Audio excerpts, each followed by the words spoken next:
Hello everyone. I would like to speak today about yin and yang, actually, of being an artist and drummer and composer, and generally it's about the balance in life and in playing and in making music, and generally about working with people and how to behave. So everything started in 1996 when I went to the primary school. And it was quite special school because it was primary school, gymnasium and high school in one building. So it was like for 12 years. Generally, I took part, it was like a music school also, extended program. So I had ear training, I had theory, I had main instrument, and first main instrument was piano. So when I played on this piano, I realized later that I'm kind of more percussive. So I started to play on the drums, which you can see here. And I remember that in this 1996, we went there with 30 people. And when we graduated, after 12 years, I think it was like 7 or 6 people. Because some of those people went out from the school and they didn't continue the music education. So let's go to the drums, because there's 3 things I think it's the most important to learn how to play on the drums. And firstly, you need to develop your technical skills. So actually you need to start to release your wrists and generally be relaxed in your hands. So this is really important. So firstly, you need to learn the language of the drums. So it's the same like you learn different language. You need words, and then you connect those words to build some sentences. So if you make this kind of thing on the drums, you have to firstly connect your basic rudiments and connect it and instrumentate it on the drums. So generally it is quite simple, but if you think that it's obvious, I can say it's not obvious, because it takes years to just get into some level more than basic.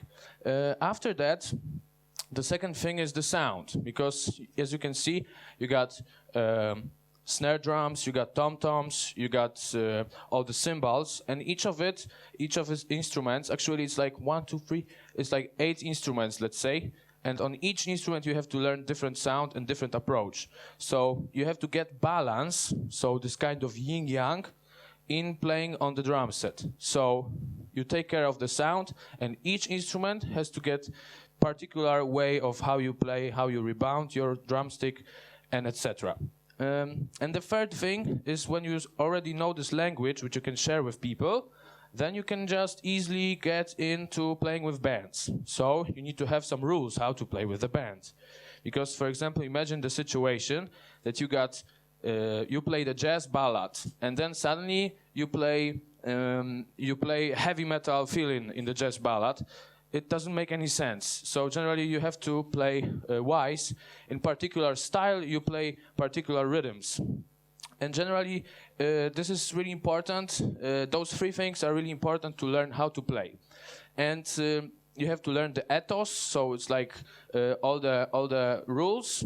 And if you know the rules, you can get out from them, but first you need to know them.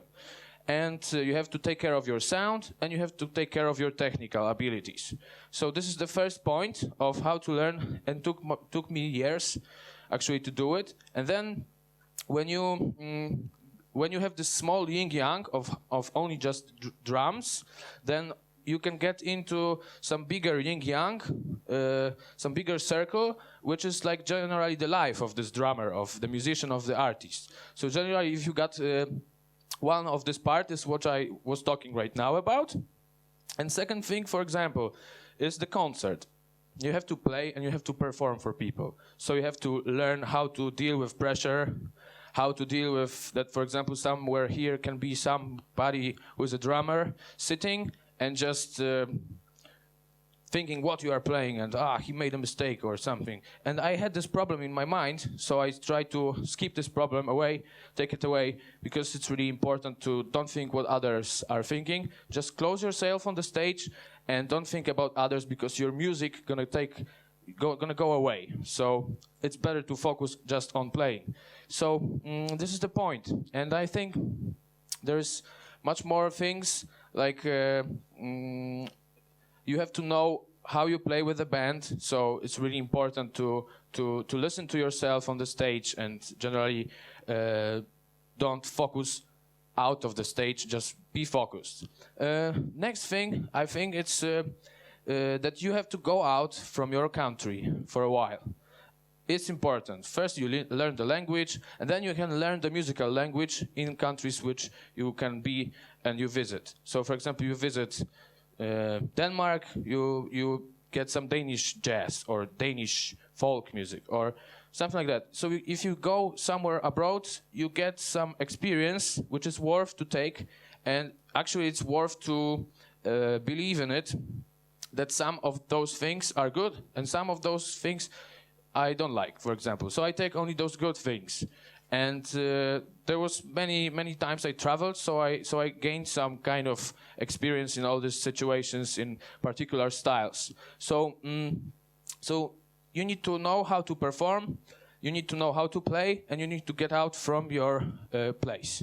But when you come back, you can teach, because I'm also a teacher. I have like 11 students, and some of them are really young. Let's say I got a guy who is 6-year-old, and this guy is like this, and you know, I was like 21 years old, 6-year-old, so I just decided to help him in playing in the drums. And when I see that he's playing when he's playing like basic rhythms as a 6-year-old, when I was playing these rhythms when I was like 11-year-old, I think he got 5 years more of this experience, because he's younger, and the more younger you are, the more actually informations you can get fastly to your mind and playing. So when he's playing the basic rhythm and feeling, my heart is really growing, because yeah, it's really satisfaction when you got a student and you see he's so young, and it's really satisfaction for me.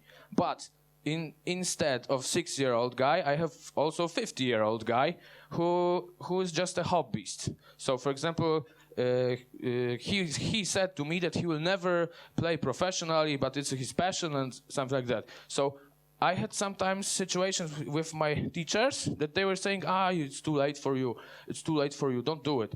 And actually it's not too late for nobody, because it's just you can try to learn the 50-year-old guy. He will maybe learn slower, but he will have fun, and that's why I will have fun as a teacher. So that's also a nice idea. So I think you can pass the knowledge which you gain from international travels and from your own sitting and working. So about this, I can say that there is a fourth dimension of this circle, of this yin-yang, and it's in my opinion, the private life, because I was all the time stressed when I was not playing. You know, like sitting 12 hours a day or 10 hours a day, just working, and then I went out to the supermarket, and then I said, I'm not practicing, I should practice, come on, I'm just waiting in this round here for buying a bread, and I should practice because other people are practicing. No, just stop, you know, just have fun, go to the supermarket, okay. I don't know, just buy yourself some new socks, or just wash your socks, because probably you've been on the tour for a long time and you didn't have time for these basic things. So generally I think this works.